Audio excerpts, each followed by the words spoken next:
is your ability to set a vision, right?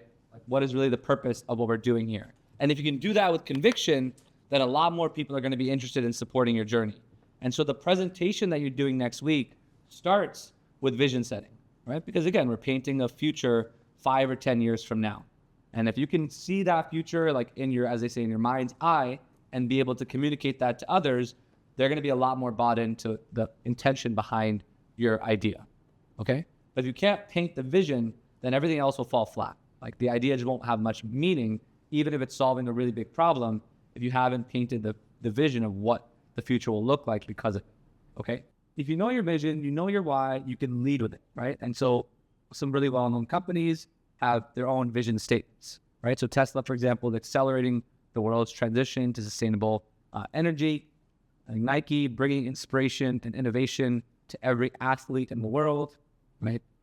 Or NASA to discover and expand knowledge for the benefit of humanity. Now, the reason this is so important again is because when you're up here on stage and you're talking about your idea, if people aren't bought into your why, they're not going to care about your idea, okay? So when you start your presentation, we're going to talk about this, like there's going to be, basically, we're going to break your presentation up into 3 parts, right? You have 3 minutes to present, assume you have 1 minute for each, but use it as you will, right? It's okay to do 30 seconds on part 1, you know, a minute and a half on part 2, and a minute on part 3. You can decide for yourselves, but in general, what do you think is the structure?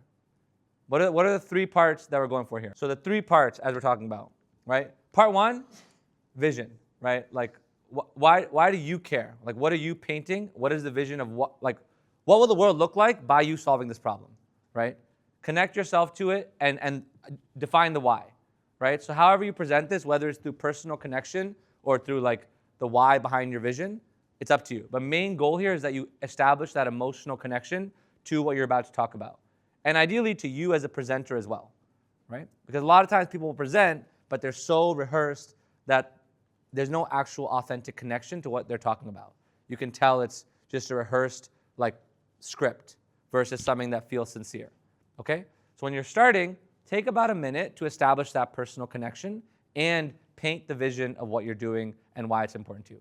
Part 2, or like 2nd minute, explain the problem, right? This is where you got to get buy-in on the conviction, like you got to establish conviction on the problem that you're solving.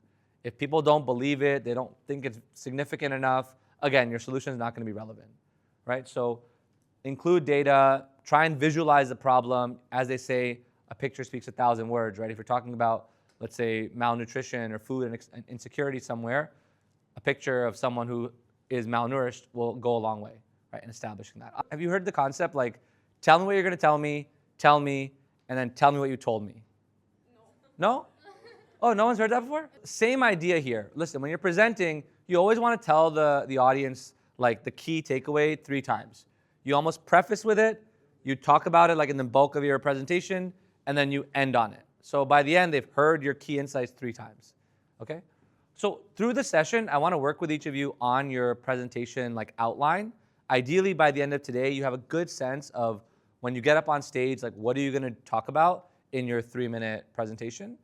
So you're well prepared, right? I know there's a lot of deliverables between like the 5 that are mandatory plus the bonus, the mock-up, so to speak.